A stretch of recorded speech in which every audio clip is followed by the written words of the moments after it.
Chapter 2. Welcome back. Next morning, while Lal Chand was at the paper merchant's buying some cardboard tubes, Leela went to the elephant house to see Chulak. When she heard what Lal Chand had told him, she was furious.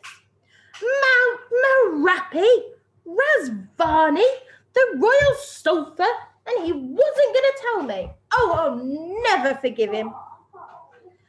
That's a bit drastic, said Chulak, who was busy making the elephant ready for his new job.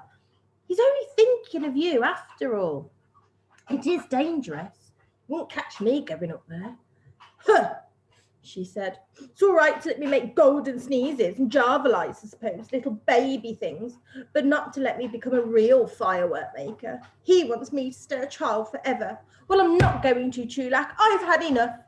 I'm going to Mount Marapi and I'm going to bring back the royal sulphur, and I'll set up as a firework maker on my own and put my father out of business. You see if I don't. No, wait, you ought to talk to him. But Leela wouldn't listen. She ran straight home, packed a little food to eat and a blanket, a few bronze coins, and left a note on the workshop bench. Dear Father, I have completed my apprenticeship. Thank you for all you have taught me. I'm going to seek the royal sulphur from Razvani, the fire fiend, and I shall probably not see you again. Your ex-daughter, Leela. Then she thought she should take something to show Razvani her skill, and packed a few self-igniting crackle dragons. One of the last things she had invented was a new way of setting them off. You just had to pull a string instead of setting light to them, because the string was soaked with a solution of fire crystals. She put 3 of them in a bag and took one last look around the workshop and slipped away. When Lao Chan came back and found her note, he read it with horror. Oh, Leela, you don't know what you're doing, he cried and ran out into the alley. Have you seen Leela? He asked the fried prawn seller. She went off in that direction about half an hour ago. She had a bundle on her back, added the petite painter. Looked as if she was going on a journey. Lal Chand hurried after her at once, but he was an old man with a weak heart, and he couldn't run fast, and the streets were crowded. Rickshaw drivers jostled with bullock carts, a caravan of silk traders was pushing its way through the market, and in the Grand Boulevard a procession was going past. The crowd was so thick that Lal Chand couldn't move any further. The reason for all the excitement was that the white elephant was being led to his new owner. Chulak was leading Hamlet at the head of the procession, and with them came musicians playing bamboo flutes and banging teak drums, and dancers swaying and snapping their fingernails, and a troop of servants with tape measures, ready to measure Hamlet's new home for the silk curtains and velvet carpets the owners would have to buy. Flags flapped and banners waved in the sunlight, and the white elephant shone like a snowy mountain. Lal Chan forced his way through the crowd to Chulak's side. Did you tell Leela about Razvani and the royal sulphur? He panted. Of course, said Chulak. You should have told her yourself. Why? Because she's gone, you wretch. She's gone off by herself to Mount Marapi. She doesn't know the rest of the secret. Is there more then? Of course there is, said Lao Chan, struggling to keep up. No one could go into the fire fiend's grotto without protection. She needs a flask of magic water from the goddess of the Emerald Lake. Otherwise she'll perish in the flames. Oh, Chulak, what have you done? Chulak gulped.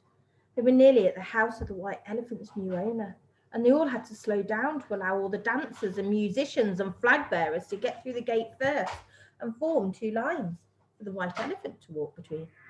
Then Hamlet whispered, just loud enough for Chulak to hear, I'll help find her. Help me get away tonight, Chulak, and we'll go and take Leela the magic water.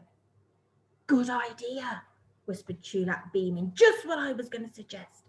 He turned to Lal Chand and said, listen, I've got a proposition. Me and Hamlet will find her. We'll get out tonight. Emerald Lake, goddess, magic water, Mount Marapi, nothing to it. Then Chulak turned to the servants. Mind out the way. he called. "We've got to get him round the corner. Dear, dear, what a narrow gate. That'll have to come down. And what's this, gravel? You want the white elephant to walk on gravel?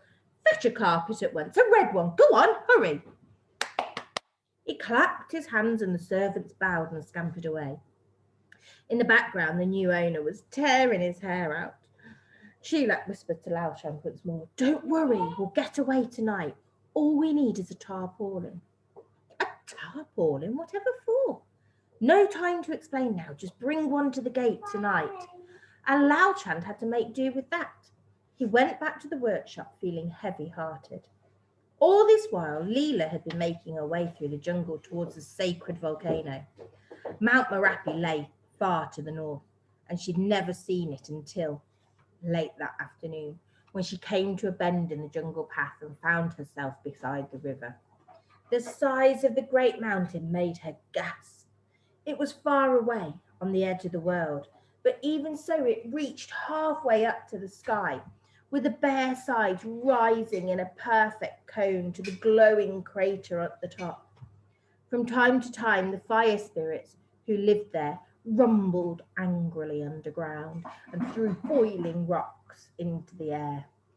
A plume of eternal smoke drifted from the summit to join the clouds.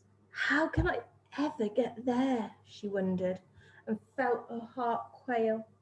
But she had chosen to make the journey, and she could hardly turn back when she'd barely begun. She shifted her bundle from one shoulder to the other and walked on. The jungle was a noisy place. Monkeys gibbered in the trees and parrots screeched, and crocodiles snapped their jaws in the river.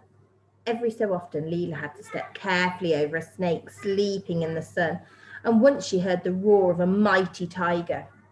There was no one to be seen except some fishermen laboriously rowing their boat across from the other side of the river.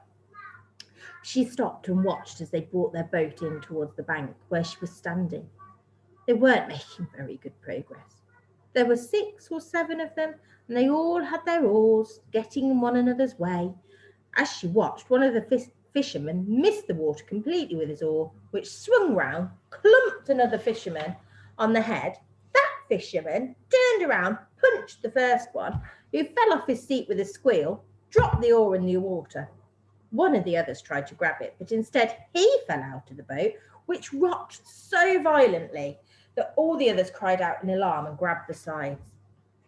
The man who'd fallen out was splashing and spluttering as he tried to climb back in the boat, and the crocodiles, who were basking in the shallows, looked up, interested. Leela caught her breath in alarm, but the fisherman was so helpless she could hardly stop herself laughing. Because when the man in the water leaned over the gunwale, all the men in the boat leaned over that side to help him, and the boat tipped so far over that they all nearly fell in too. They suddenly realised what was happening and let go, and then the boat tipped back the other way and they all fell on their backs. And the crocodiles slid off the sandbank and began to swim towards them. "Oh, pull him in, you stupid creatures," Leela cried. "Over the end, not over the side." One of the fishermen heard her and hauled the man over the stern to lie in the boat, flopping and gasping like a fish. Meanwhile, the boat had drifted in to the side, and Leela put a hand to stop it bumping. As soon as they saw her, the fishermen nudged one another. "Look," said one. "Go on," muttered one of them. "You ask her." "No, it was your idea. You do it." "It wasn't me, it was Chang." "Well, he can't say anything. He's still full of water."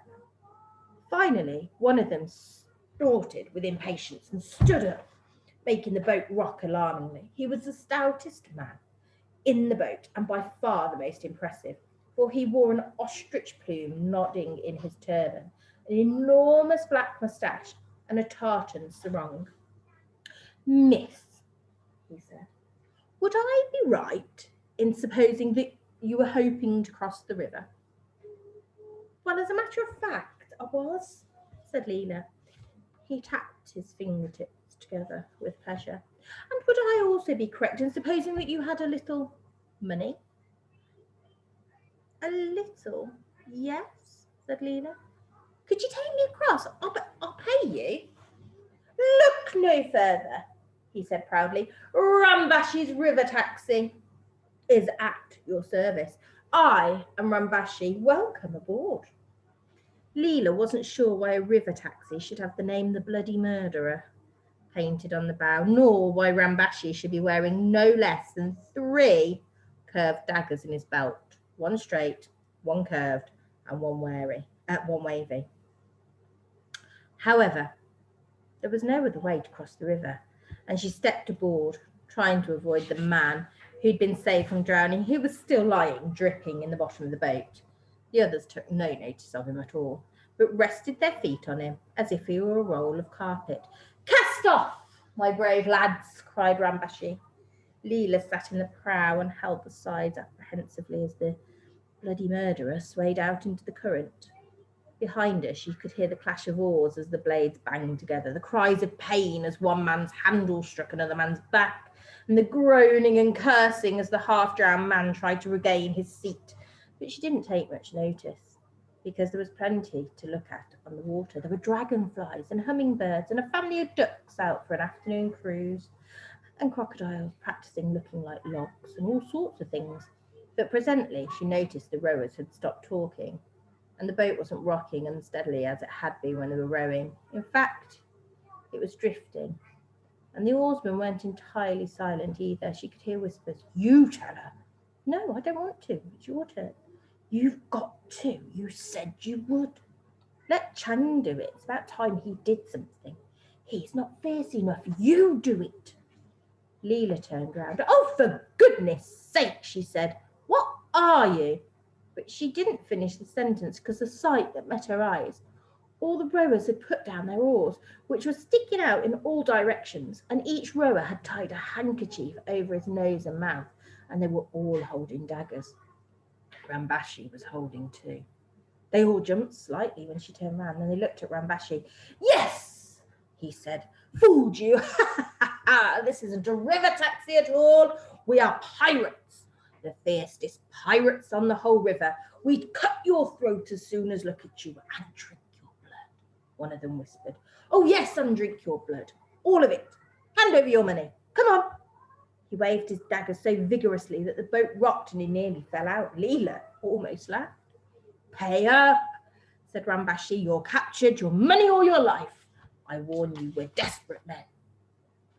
And that is the end. Chapter 2. What will happen to Leela? What will the pirates do? What do you think? Well, I will leave it there, and we will be doing some more. We will read the whole book. So bye-bye for now.